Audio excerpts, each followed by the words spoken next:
Hello students, हा आपला basic इलेक्ट्रिकलचा class आहे. बेसिक इलेक्ट्रिकलचा क्लास आहे हा आणि हा आपला चॅप्टर नंबर 1 आहे. जो महापारेषणसाठी जो आपण सिलेबस मागच्या क्लासमध्ये बघितला होता त्याच्यामध्ये हा चॅप्टर नंबर 1 इथनं आपण सुरुवात करत आहे आणि याच्या रिलेटेड एग्जाममध्ये बरेचसे क्वेश्चन आपल्याला बघायला मिळणार आहे. त्याच्यामुळे हा जो क्लास आहे हा आपल्यासाठी अत्यंत महत्त्वाचा क्लास असणार आहे. आणि याच्या रिलेटेड जे छोट्या छोट्या गोष्टी आहे, ज्या बेसिक कन्सेप्ट आहे, त्या पूर्ण कन्सेप्ट आपण या क्लासमध्ये क्लिअर करणार आहे. याचे समोर भरपूरसे पार्ट्स आपल्याला बघायला मिळतील. एक एक पार्ट्समध्ये छोटे छोटे किंवा जे महत्त्वाचे कन्सेप्ट आहे ते सगळे कन्सेप्ट आपण या ठिकाणी क्लिअर करणार आहे. तर आपण या क्लासला सुरुवात करूया. तर आपण पूर्ण जगाचा जर विचार केला तर याच्यामध्ये आपल्याला 2 ऑब्जेक्ट बघायला मिळणार आहे. पहिला ऑब्जेक्ट म्हणजे कुठला असणार आहे तर लिव्हिंग थिंग. पहिला ऑब्जेक्ट म्हणजे लिव्हिंग थिंग आणि दुसरा ऑब्जेक्ट म्हणजे असणार आहे non living thing. Non living thing. पहिला म्हणजे होता लिव्हिंग थिंग आणि दुसरा होता नॉन लिव्हिंग थिंग. आता लिव्हिंग थिंग म्हणजे काय तर ज्या जीवित गोष्टी आहे आणि नॉन लिव्हिंग थिंग म्हणजे ज्या निर्जीव वस्तू आहे. आता ह्या दोन्हीही गोष्टी आता आपण या जगामध्ये आहे तर 2च गोष्टी असणार आहे. एक अशा गोष्टी ज्या जीवित आहे, दुसऱ्या गोष्टी ज्या निर्जीव आहे. तर या सगळ्या गोष्टी कशापासून बनलेल्या आहे तर ॲटमपासून बनलेल्या आहे. या सगळ्या गोष्टी कशापासून बनलेल्या आहे तर ॲटमपासून. तर आपण समजा फॉर एक्झाम्पल याचा जर घेतला, फॉर एक्झाम्पल आपण बघितला की एखादा कॉपरचा तुकडा आहे. तो कॉपरचा तुकडा जर आपण घेतला तर ह्या कॉपरच्या तुकड्यामध्ये काय असणार आहे तर भरपूर सारे ॲटम असणार आहे. आता हे ॲटम आपल्याला उघड्या डोळ्याने दिसेल का? नाही दिसेल. तर याला आपल्याला मायक्रोस्कोपिक लेवल बघावं लागेल. तर याला मायक्रोस्कोपिक लेवलवर जर बघितलं तर याच्यामध्ये आपल्याला काय दिसेल भरपूर सारे ॲटम दिसेल. भरपूर सारे ॲटम दिसेल. कॉपरचा तुकडा जो आहे या कॉपरच्या तुकड्यामधला एखादा ॲटम आपण घेतला आणि त्याला जर पुन्हा झूम केला तर तो या प्रकारे दिसेल. आता या झूम केल्यानंतर याच्यात आपल्याला पुन्हा 3 कंटेंट दिसणार. एक म्हणजे कुठला असणार आहे तर एक असणार आहे इलेक्ट्रॉन. एक कंटेंट कुठला असणार आहे तर इलेक्ट्रॉनचा. याच ॲटममध्ये दुसरा कंटेंट आपल्याला दिसेल तो म्हणजे कुठला असणार आहे तर प्रोटॉन. दुसरा कंटेंट असणार आहे प्रोटॉन आणि याला पुन्हा आपल्याला बघायला मिळेल तिसरा तर तो असणार आहे न्यूट्रॉन. ठीक आहे. आता एखाद्या कॉपरच्या तुकड्याला आपण झूम केला तर त्याच्यामध्ये खूप सारे ॲटम दिसेल. हे काय आहे जे टिंब दाखवलेले आहे हे काय आहे ॲटम. आता या एका ॲटमला पुन्हा आपण झूम केला तर याच्यामध्ये 3 गोष्टी आपल्याला दिसेल. 1 नंबरचा इलेक्ट्रॉन्स, 2 नंबरचा प्रोटॉन आणि 3 नंबरवर आपल्याला दिसेल न्यूट्रॉन. आता हे इतकं आपलं क्लिअर झालं. आता जो हा इलेक्ट्रॉन्स आहे या इलेक्ट्रॉन्सवर कुठला तरी चार्ज असेल तर याच्यामध्ये कुठला चार्ज असेल तर याच्यामध्ये असणार आहे निगेटिव्ह चार्ज. इलेक्ट्रॉन्समध्ये नेहमी कुठला चार्ज असणार आहे तर निगेटिव्ह चार्ज असणार आहे. प्रोटॉनमध्ये कुठला चार्ज असणार आहे तर पॉझिटिव्ह चार्ज असणार आहे आणि न्यूट्रॉनमध्ये कुठला चार्ज असणार आहे तर 0 चार्ज. म्हणूनच याचं नाव न्यूट्रॉन आपण असं म्हटलेलं आहे कारण न्यूट्रल किंवा न्यूट्रॉन याच्यामध्ये कुठल्याही प्रकारचा चार्ज असणार नाही आहे. याच्यामध्ये 0 चार्ज असेल म्हणून हा आहे न्यूट्रॉन. आता आपण संपूर्ण जगाचा विचार केला होता तर याच्यामध्ये 2 ऑब्जेक्ट होते. एक होता लिव्हिंग थिंग, दुसरा होता नॉन लिव्हिंग थिंग. त्याच्यामधलेच जे नॉन लिव्हिंग थिंग आहे, नॉन लिव्हिंग थिंग म्हणजे निर्जीव वस्तू, तर त्याच्यामध्ये आपण एक कॉपरचं उदाहरण घेतलं होतं. एक कॉपरचा तुकडा घेतला होता. कॉपरच्या तुकड्याला आपण झूम केलं तर त्याच्यामध्ये खूप सारे ॲटम्स दिसले. ठीक आहे. ॲटम्स एका ॲटमला झूम केल्यानंतर त्याच्यामध्ये 3 कंटेंट दिसले, इलेक्ट्रॉन्स, प्रोटॉन आणि न्यूट्रॉन. आता इलेक्ट्रॉन्समध्ये निगेटिव्ह चार्ज आहे, प्रोटॉन्समध्ये पॉझिटिव्ह चार्ज आहे, न्यूट्रॉन्सवर कुठलाही चार्ज नाही आहे. म्हणजे याच्यावरून संपूर्ण जगाचा विचार केला होता तर त्याच्यावरून आपल्याला हे 3 कंटेंट दिसले ॲटममध्ये. तर याच्यावरून आपण असं म्हणू शकतो की संपूर्ण जगामध्ये फक्त 2 चार्ज आहे. कुठले चार्ज आहे तर एक आहे निगेटिव्ह चार्ज आणि दुसरा आहे पॉझिटिव्ह चार्ज. हा कन्सेप्ट आपला या ठिकाणी क्लिअर झालेला आहे की या जगामध्ये फक्त दोन चार्ज आहे. एक आहे पॉझिटिव्ह चार्ज आणि दुसरा आहे निगेटिव्ह चार्ज. न्यूट्रॉनवर कुठलाही चार्ज नाही आहे, म्हणून हा झिरो चार्ज आपण या ठिकाणी कन्सिडर केला. या ठिकाणी हा कन्सेप्ट क्लिअर झाला. आता आपण समोर बघू जसं इलिमेंट. इलिमेंट म्हणजे काय? इलिमेंट म्हणजे काय हे सगळ्या गोष्टी आपल्याला नोट करून ठेवायच्या आहे. या सगळ्या गोष्टीचं लिंक आपल्याला त्यावेळेस लागेल ज्यावेळेस आपल्याला MCQ टाईपचे क्वेश्चन ज्यावेळेस आपण सॉल्व करू त्यावेळेस या सगळ्या गोष्टी आपल्याला बघायला मिळेल. त्याच्यामुळे या प्रत्येक गोष्टी आपल्याला व्यवस्थित नोट्स करून ठेवायच्या आहे आणि ज्यावेळेस आपण सॉल्व करू तर यावेळेस त्या ठिकाणी आपल्याला या सगळ्या गोष्टीचं काम पडेल. त्याच्यामुळे आपण बेसिक कन्सेप्टपासून स्टडी करत आहे तर या सगळ्या गोष्टी क्लिअर होणं गरजेचं आहे. तर आता आपण बघू इलिमेंट म्हणजे काय. तर इलिमेंट म्हणजे जसं आता आपण या ठिकाणी कॉपरचं एक्झाम्पल घेतलं होतं. तर कॉपरचं एक्झाम्पल घेतलं, याला आपण झूम केला तर याच्यामध्ये जे ॲटम्स दिसेल ते पूर्ण ॲटम्स कशाचे असेल? कॉपरचेच असेल. याच्यामध्ये कुठलाही मिक्स कंटेंट नसणार आहे. म्हणजे जो हा कॉपरचा तुकडा आहे त्याच्यामध्ये जे ॲटम्स बनलेले आहे ते पूर्ण ॲटम्ससुद्धा कसे असणार आहे? कॉपरचेच असणार आहे. त्यालाच आपण का म्हणू शकतो? प्युअर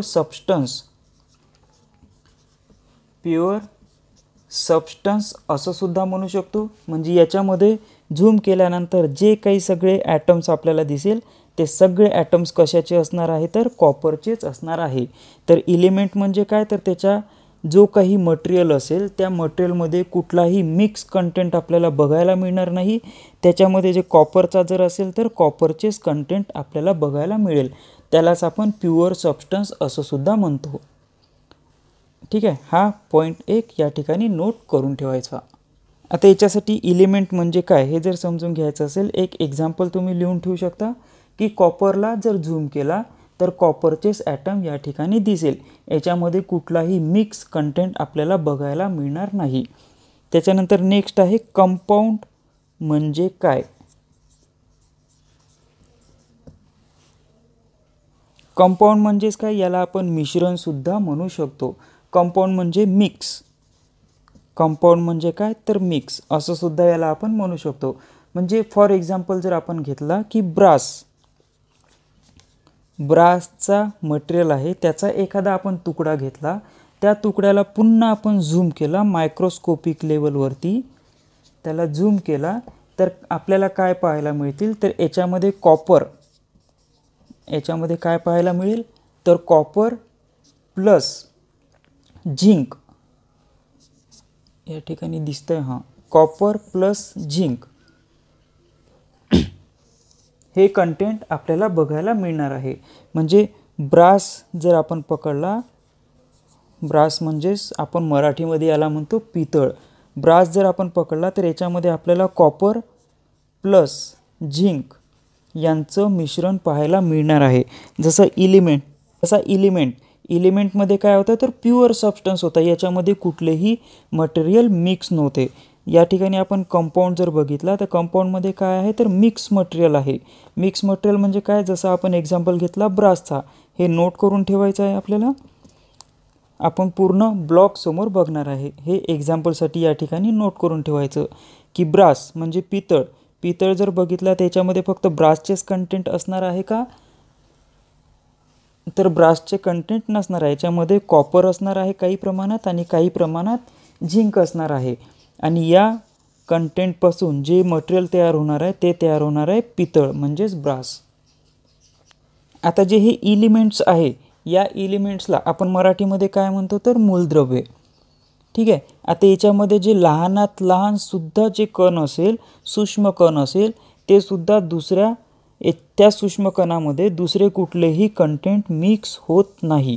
त्याला आपण इलिमेंट्स म्हणतो, मराठीमध्ये मूलद्रव्य म्हणतो. कंपाऊंड म्हणजे याच्यामध्ये ऑलरेडी जे मटेरियल असेल त्याच्यामध्ये मिक्सवाला असेल. जसं आपण या ठिकाणी एक्झाम्पल बघितलं, यालाच आपण मराठीमध्ये मिश्रणे सुद्धा म्हणू शकतो. आता या ठिकाणी जर आपण बघितलं तर पिरियॉडिक टेबलमध्ये आपल्याला वेगवेगळ्या टाईपचे एलिमेंट्स बघायला मिळेल. टोटल पिरियॉडिक टेबलमध्ये 118 टाईपचे एलिमेंट्स असतात. तर त्याच्यातले काही आपण बघू की एलिमेंट्स म्हणजे काय. या ठिकाणी एक एलिमेंट्सचा ब्लॉक आपण काढून घेऊ. एलिमेंट्स म्हणजेच त्याला आपण आत्ताच काय बोललो होतो की संयुगे किंवा एलिमेंट्स म्हणजे जे आहे त्याला आपण काय बोलतो ते मूलद्रव्ये. आपण या ठिकाणी लिहून घेऊ मूलद्रव्ये. एलिमेंट्स म्हणजे होतात मूलद्रव्ये. आणि दुसरा एक ब्लॉक आपण बघून घेऊ तर तो आहे कंपाऊंड. दुसरा ब्लॉक कशाचा बघू, कंपाऊंड, जे एक्झाममध्ये वारंवार विचारले जातात. त्याचा एक ब्लॉक आपण या ठिकाणी बघू. यालाच आपण काय म्हणतो तर मिश्रणे सुद्धा म्हणू शकतो. मिश्रणे. ठीक आहे. तर एक आहे कंपाऊंड आणि दुसरं आहे एलिमेंट्स. तर एलिमेंट्स म्हणजे होतं मूलद्रव्य, कंपाऊंडमध्ये होते मिश्रण. आता याच्यामध्ये फॉर एक्झाम्पल आपण जर बघितले काही जे एक्झाममध्ये विचारले जातात, जसं एलिमेंट्सचे उदाहरण कुठले आहे तर एक आहे ॲल्युमिनियम, एक आहे ॲल्युमिनियम. दुसरा कुठला आहे तर गोल्ड, ज्यालाच आपण सोनं म्हणतो. त्याच्यानंतर थर्ड नंबरवर आहे सिल्वर, ज्यालाच आपण चांदी म्हणतो. आणि फोर्थवर आहे कॉपर. हे फॉर एक्झाम्पल आहे एलिमेंट्सचे. आता कंपाऊंड कुठले कुठले आहे तर एक आहे ब्रास, एक आहे ब्रास. आत्ताच आपण थोड्या वेळाआधी बघितलं. हा भरपूर वेळा एक्झाममध्ये विचारला जाणारा प्रश्न आहे की ब्रास कुठल्या कुठल्या एलिमेंट्सपासून बनले जातात. तर आपल्याला त्याचं उत्तर काय लिहावं लागेल. आपण आत्ताच बघितलं की कॉपर प्लस झिंक. झिंक म्हणजेच आपण त्याला जस्त म्हणतो. की ब्रास म्हणजे पितळ कुठल्या एलिमेंटपासून, दोन एलिमेंट्सपासून तयार होतात तर ते होतात कॉपर अधिक झिंक. या दोन गोष्टीपासून ब्रास म्हणजेच पितळ तयार होतं. हा आपला नंबर 1 आहे. एक्झाम्पल आपण बघत आहे. नंबर 2 जर आपण बघितलं नायक्रोम. नायक्रोमसुद्धा बऱ्याचदा आपल्याला एक्झाममध्ये बघायला मिळणार आहे. जेव्हा आपण जुने प्रश्नसंच आपण सॉल्व करणार आहे तेव्हा या सगळ्या गोष्टी आपल्याला बघायला मिळणार आहे. नायक्रोम कशापासून तयार होतं तर निकेलचे काही एलिमेंट्स असेल, निकेलचे काही कंटेंट असेल प्लस क्रोमियमचे काही कंटेंट असेल. या ठिकाणी दिसत नसेल तर आपण खाली लिहून घेऊ.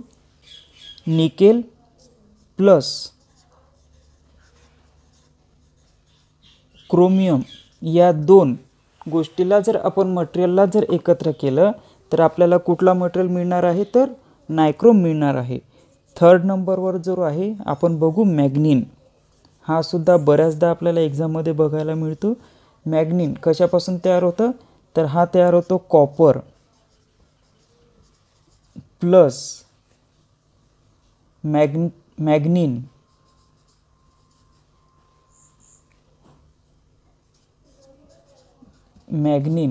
Plus nickel.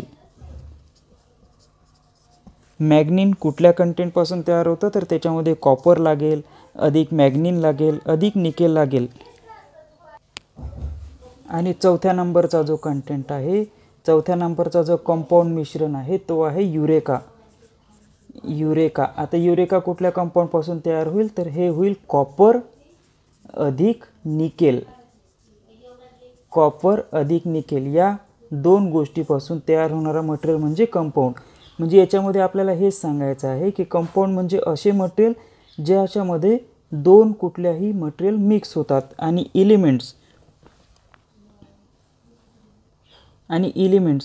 म्हणजे काय तर मूलद्रव्य. याच्यामध्ये फक्त एकच कंटेंट असणार आहे, याच्यामध्ये दुसरा कुठलाही मटेरियल मिक्स होणार नाही आहे. त्यालाच आपण म्हणतो एलिमेंट्स. आता या ठिकाणी आपण थोडं ॲटॉमिक स्ट्रक्चर बघणार आहे. म्हणजे अणूची संरचना कशी असणार आहे त्यालाच आपण काय म्हणतो ॲटॉमिक स्ट्रक्चर. ॲटॉमिक स्ट्रक्चर हा सुद्धा महत्त्वाचा पॉईंट आहे. याच्यातून सुद्धा आपल्याला भरपूरसे कन्सेप्ट क्लिअर करायचे आहे. तर ॲटॉमिक स्ट्रक्चर याच्यामध्ये मराठीमध्ये आपण याला काय म्हणू तर अणूची संरचना कशी असणार आहे. तर आपण बघितलं होतं की प्रत्येक गोष्ट ॲटमपासून बनलेली असते. प्रत्येक गोष्ट जी आहे ती ॲटमपासून बनलेली असते आणि ह्या प्रत्येक ॲटमच्या मध्यभागी एक न्यूक्लियस असते. तसं फॉर एक्झाम्पल बघायचं झालं तर समजा कन्सिडर केला की हे पॉझिटिव्ह चार्ज म्हणजे या ठिकाणी प्रोटॉन्स आहे. पॉझिटिव्ह चार्ज म्हणजे प्रोटॉन्स, ठीक आहे, आणि या ठिकाणी असेल, ठीक आहे. आता याच्या भोवती हा ॲटमचं ॲटॉमिक स्ट्रक्चर आपण बघत आहे. तर सेंटर भागी जो असणार आहे तो पॉझिटिव्ह चार्ज असणार आहे आणि याच्या भोवती जो फिरत असणार आहे तो निगेटिव्ह चार्ज असणार आहे. आपण या ठिकाणी असं कन्सिडर करू की याच्या बाजूला जे फिरत आहे ते निगेटिव्ह चार्ज आहे. निगेटिव्ह चार्ज आहे. आपण बघितलं होतं की प्रत्येक ॲटममध्ये दोन चार्ज असतात. एक असतात पॉझिटिव्ह चार्ज आणि दुसरा असतात निगेटिव्ह चार्ज आणि एक असतो न्यूट्रॉन. तर न्यूट्रॉन आपण कन्सिडर करणार नाही आहे कारण याच्यामध्ये कुठलाही चार्ज नाही आहे, पण याच्यामध्ये आपल्याला दाखवायचं आहे की कुठे असतो. तर हा न्यूट्रॉन जो असतो याला आपण काय म्हणू शकू. आता जो पॉझिटिव्ह चार्ज आहे या पॉझिटिव्ह चार्जला आपण म्हणू प्रोटॉन. हे समजून घ्यायचं आहे आपल्याला व्यवस्थित. आणि हा जो या ठिकाणी आपण दाखवलेला आहे हा आहे न्यूट्रॉन. आणि जो या ठिकाणी असा फिरणार आहे पॉझिटिव्ह चार्जच्या भोवती ज्या पद्धतीने असा फिरणार आहे तर हा जो चार्ज असणार आहे याला आपण काय म्हणू तर इलेक्ट्रॉन्स. आपण या ठिकाणी नोट करून घेऊ, याला आपण काय म्हणू इलेक्ट्रॉन. आपण याच्या आधी बघितलं होतं की इलेक्ट्रॉन्सवर निगेटिव्ह चार्ज असतो म्हणून आपण या निगेटिव्ह चार्जला इलेक्ट्रॉन कन्सिडर केला आणि पॉझिटिव्ह चार्ज म्हणजे हा प्रोटॉन चार्ज आहे आणि याच्यामध्ये जो आहे तो न्यूट्रॉन आहे. कारण ॲटममध्ये 3 कंटेंट होते. पॉझिटिव्ह चार्ज होता म्हणजे प्रोटॉन, निगेटिव्ह चार्ज होता म्हणजे इलेक्ट्रॉन्स आणि ज्याच्यावर कुठलाही चार्ज नव्हता तो म्हणजे न्यूट्रॉन. आता या ठिकाणी एक्झाममध्ये विचारल्या जाणारे प्रश्न कुठले याच्या रिलेटेड ते सुद्धा आपल्याला बघायचं आहे. तर याच्या रिलेटेड विचारले जाणारे प्रश्न म्हणजे विचारले जाणार आपल्याला की इलेक्ट्रॉन्सचा वजन किती आहे किंवा इलेक्ट्रॉन्सचा मास किती आहे, मास ऑफ इलेक्ट्रॉन्स. त्याचप्रमाणे प्रोटॉनचा मास किती आहे, त्याचप्रमाणे न्यूट्रॉनचा मास किती आहे. तर या तिन्ही गोष्टी आपल्याला माहिती असणं गरजेचं आहे. त्याचप्रमाणे आपल्याला विचारलं जाईल की इलेक्ट्रॉन्सवर चार्ज किती आहे, प्रोटॉनवर चार्ज किती आहे आणि न्यूट्रॉनवर चार्ज किती आहे हे सुद्धा आपल्याला माहीत असणं गरजेचं आहे. तर आपण या ठिकाणी नोट करून घेऊ, लिहून घेऊ की जो इलेक्ट्रॉन्स असतो त्या इलेक्ट्रॉन्सचा जो मास असतो, मास म्हणजे काय ते सुद्धा आपण बघू. मास असतो तो किती असतो 9.1 इंटू 10⁻⁻31 kg. ठीक आहे. जो इलेक्ट्रॉन्सचा मास असतो हे महत्त्वाचं आहे, आपल्याला लक्षात ठेवायचं आहे, एकदम डोक्यात फिट करून घ्यायचं आहे की इलेक्ट्रॉन्सचा जो मास असतो तो किती असतो 9.1 इंटू 10⁻⁻31. हे -31 आहे इथे kg. ठीक आहे. त्याचप्रमाणे जो प्रोटॉन आहे या प्रोटॉनचा मास किती आहे, तर 1.67 इंटू 10⁻⁻27 kg. ठीक आहे. हा इलेक्ट्रॉन्सचा मास झाला, हा प्रोटॉनचा मास झाला. त्याचप्रमाणे जो न्यूट्रॉनचा चार्ज आहे, न्यूट्रॉनचा मास आहे, या न्यूट्रॉनचा मास किती आहे 1.67 इंटू 10⁻⁻27 kg. आता त्याचप्रमाणे आपण चार्ज बघून घेऊ. हे मास बघितलं आपण, मास ऑफ न्यूट्रॉन. आता या ठिकाणी न्यूट्रॉनचा मास होता 1.67 इंटू 10⁻⁻27 kg आणि हा सुद्धा सेम होता. म्हणजे न्यूट्रॉनचा मास आणि प्रोटॉनचा मास सेम आहे म्हणून आपण या ठिकाणी दाखवलेले आहे याला. ठीक आहे. आणि जो निगेटिव्ह चार्ज होता इलेक्ट्रॉन्स याचा मास किती आहे 9.1 इंटू 10⁻⁻31 kg. आता या ठिकाणी आपण बघू की हा जास्त वजनाचा असेल की हा जास्त वजनाचा असेल. या ठिकाणी आपल्याला हेच बघायचं आहे की न्यूट्रॉन जे ॲटॉमिक स्ट्रक्चर आहे त्या ॲटॉमिक स्ट्रक्चरमध्ये जो इलेक्ट्रॉन्स आहे हा इलेक्ट्रॉन्स आउटर साईडला का बरं असतो. हाच इलेक्ट्रॉन्स जो आहे हा इलेक्ट्रॉन्सच मूव्हिंगमध्ये का असतो हे आपण या ठिकाणी क्लिअर करू शकतो. आता या ठिकाणी जर आपण बघितलं की इलेक्ट्रॉन्सचा जो मास्क आहे हा मास्क म्हणजेच आपण या ठिकाणी काय म्हणू शकतो, वजन. आता या ठिकाणी थोडं कन्सेप्ट क्लिअर करून घेऊ आपण की वेट म्हणजेच वजन होते आणि मास्क याच्यामध्ये काय फरक आहे. तर मास्क म्हणजे याला आपण कुठेही नेलं, कुठेही कन्सिडर केला, कुठेही कुठल्याही ग्रहावरती नेला तर मास्क हा सेम राहील, पण वजन जे आहे हे वजन वेगळं असेल. हे डिपेंड करतं ग्रॅव्हिटेशनवर. जसं पृथ्वीची ग्रॅव्हिटी वेगळी असेल तर त्याच्यावर वजन वेगळं दाखवेल. चंद्रावरती जर आपण हे मोजलं तर त्याचं वजन वेगळं दाखवेल, कारण हे डिपेंड करेल ग्रॅव्हिटीवरती, गुरुत्वाकर्षणवरती डिपेंड करेल. पण मास हा कुठल्याही ग्रहावरती नेला तरी सेम राहील. म्हणून कुठलंही वजन काढताना आपण मासला जास्त महत्त्व देतो, कारण मास हे कुठल्याही ग्रहावरती सेम असतं. म्हणून आपण या ठिकाणी इलेक्ट्रॉन्सचा मास कन्सिडर करत आहे. मास म्हणजेच वजनसुद्धा कन्सिडर किंवा वजनसुद्धा आपण म्हणू शकतो. हे थोडं बेसिक होतं. फक्त आपण बघितलं तर मास म्हणजे होतं वजन. आता या ठिकाणी आपल्याला बघायचं आहे की प्रोटॉनचं वजन जास्त आहे, म्हणजे प्रोटॉनचा मास जास्त आहे की इलेक्ट्रॉनचा मास जास्त आहे. तर आता याच्यामध्ये कशाचं वजन जास्त राहील तर 27 आहे, -27 आहे. तरी हे जे वजन आहे प्रोटॉनचं याचं वजन जास्त आहे इलेक्ट्रॉन्सपेक्षा. ठीक आहे. तर आता आपल्याला किती पटीनं जास्त आहे इलेक्ट्रॉन्सचं वजन प्रोटॉनपेक्षा हे जर काढायचं असेल तर हे काढायसाठी आपल्याला काय करावं लागेल की मास ऑफ इलेक्ट्रॉन्स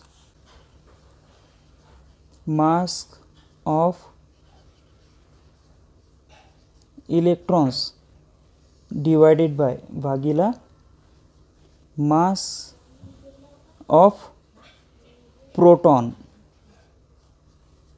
आता इक्वल टू जर केलं तर इलेक्ट्रॉन्सचा मास किती आहे 9.1 × 10⁻³ kg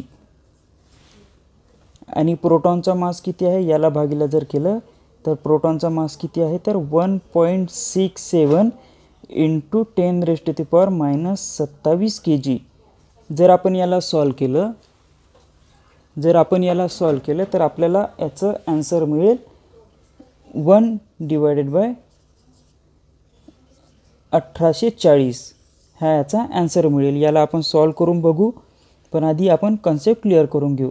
जर याला सॉल्व केलं तर आपल्याला ॲन्सर मिळेल 1/1840. म्हणजे आपण असं म्हणू शकतो की इलेक्ट्रॉन्स जो आहे इलेक्ट्रॉन्स हा प्रोटॉनपेक्षा किती पटीने हलका आहे तर 1840 पटीने हलका आहे. कारण वर आहे 1ची व्हॅल्यू म्हणजे हे इलेक्ट्रॉन्सची व्हॅल्यू आहे आणि 1840 हे कशाची व्हॅल्यू आहे प्रोटॉनची व्हॅल्यू आहे. म्हणजे इलेक्ट्रॉन्स हा प्रोटॉनपेक्षा किती पटीने हलका आहे तर 1840 पटीने हलका आहे. मग आता फॉर एक्झाम्पल जर आपण बघितलं या ठिकाणी समजा एक कन्सिडर केलं की एक लोखंडाचा तुकडा आहे सेम साईजचा, आणि एक बलून आहे म्हणजे फुगा आहे. तर याच्यापैकी कुठल्या गोष्टीला जर आपण धक्का दिला तर लवकर ॲक्सेलरेट होईल किंवा स्पीडनी समोर जाईल तर हा बलून आपला समोर जाईल. का बरं? कारण हा वजनाने हलका आहे. जी गोष्ट वजनाने हलकी आहे त्याला आपण थोडा जरी धक्का दिला तर तो काय होईल ॲक्सेलरेट होईल, लगेच फ्लो होईल. त्याचप्रमाणे या ठिकाणी इलेक्ट्रॉन्स जो आहे तो इलेक्ट्रॉन्स प्रोटॉनपेक्षा किती पटीने हलका आहे तर 1840 पटीने हलका आहे. प्रोटॉन 1840 पटीने जड आहे इलेक्ट्रॉन्सपेक्षा. या ठिकाणी हे आपल्याला क्लिअर झालेलं आहे. तर आता या ठिकाणी आपण म्हणू शकतो की नेहमी आपण आतापर्यंत जे काही बघितलं की करंट म्हणजे काय, तर डायरेक्टली आपण ॲन्सर देतो करंट म्हणजे फ्लो ऑफ इलेक्ट्रॉन्स. पण कुठल्याही ॲटममध्ये आपण जो ॲटम बघितला हा जो ॲटम बघितला, ह्या कुठल्याही ॲटममध्ये प्रोटॉन असतो, इलेक्ट्रॉन्स असतो आणि न्यूट्रॉन असतो. तर आपण फ्लो ऑफ प्रोटॉन असं सुद्धा बोलू शकलो असतो. पण का बरं बोलत नाही? कारण इलेक्ट्रॉन्सपेक्षा हा 1840 पटीने जड आहे. आणि कुठलीही जड वस्तू, जसं आपण इथे या ठिकाणी बघितलं की कुठलीही जड वस्तू ही लगेच ॲक्सेलरेट होत नाही, लगेच फ्लो होत नाही. त्याच्यामुळे हा इलेक्ट्रॉन जो आहे तो फ्लोमध्ये सहभाग होणार नाही, त्यामुळे फ्लो होणार नाही. त्यामुळे आपण या ठिकाणी काय म्हणू शकतो की करंट म्हणजे काय? तर करंट म्हणजे फ्लो ऑफ प्रोटॉनसुद्धा बोलू शकलो असतो, पण असं बोलू शकत नाही कारण हा फ्लोमध्ये सहभाग होत नाही. पण इलेक्ट्रॉन्स जो आहे तो इलेक्ट्रॉन्स या ॲटमभोवती रोटेट होत राहील, ॲटमभोवती रोटेट होत जाईल. म्हणून आपण इझिली करंटची डेफिनेशन सांगताना बोलतो की फ्लो ऑफ इलेक्ट्रॉन्स म्हणजेच आपला करंट होतो.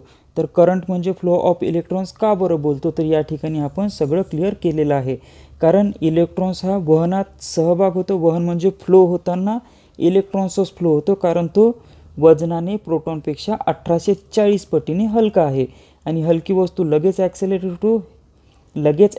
होतो, हे त्याच्या मागचं मूळ कारण आहे. आणि हे जे आहे या ठिकाणी इलेक्ट्रॉन्सचा मास किती आहे? तर 9.1 × 10⁻⁻31 kg. हे आपल्याला एकदम डोक्यामध्ये फिट करून घ्यायचं आहे, कारण हे प्रश्न असे एक्झाममध्ये विचारले जातात. त्याचप्रमाणे प्रोटॉनचा मास किती आहे? तर 1.67 × 10⁻27 kg. हे सुद्धा आपल्याला लक्षात घ्यायचं आहे. याच्यानंतरच्या क्लासमध्ये आपण व्यवस्थित याचा ॲटॉमिक स्ट्रक्चरचा एक इलेक्ट्रॉनचा मास किती आहे, इलेक्ट्रॉनचा चार्ज किती आहे, प्रोटॉनचा मास किती आहे, प्रोटॉनचा चार्ज किती आहे, न्यूट्रॉनचा मास किती आहे, न्यूट्रॉनचा चार्ज किती आहे, हा सगळा आपण याचा एक टेबल लिहून घेऊ, जेणेकरून त्या व्हॅल्यू आपल्याला नेहमीसाठी लक्षात राहील. आणि त्याला आपण एक दोनदा रीड केलं, एक दोनदा रिकॉल केलं तर आपल्या पूर्ण लक्षात येऊन जाईल. तर या ठिकाणी आपल्याला हेच बघायचं होतं की ॲटॉमिक स्ट्रक्चरमध्ये आपण करंटला नेहमी फ्लो ऑफ इलेक्ट्रॉन्स का बरं बोलतो? तर या ठिकाणी आपण फ्लो ऑफ इलेक्ट्रॉन्स का बरं बोलतो याचं कारण डिटेली आपण बघितलेलं आहे. आणि या ठिकाणी याचा कन्सेप्टसुद्धा क्लिअर केलेला आहे. आता या ठिकाणी आपण प्रोटॉन पण बघितला, इलेक्ट्रॉन्सवर बघितला. या ठिकाणी न्यूट्रॉनचा प्रश्न आहे. हा प्रश्नसुद्धा आपल्या डोक्यात यायला पाहिजे की न्यूट्रॉनचं काय होईल? तर न्यूट्रॉन हा इलेक्ट्रिकली बघितलं तर न्यूट्रल आहे, त्यावर कुठल्याही प्रकारचा चार्ज नसतो आणि तो प्रोटॉनशी एकदम फिट्ट असा बांधलेला आहे, बॉन्डिंगमध्ये आहे.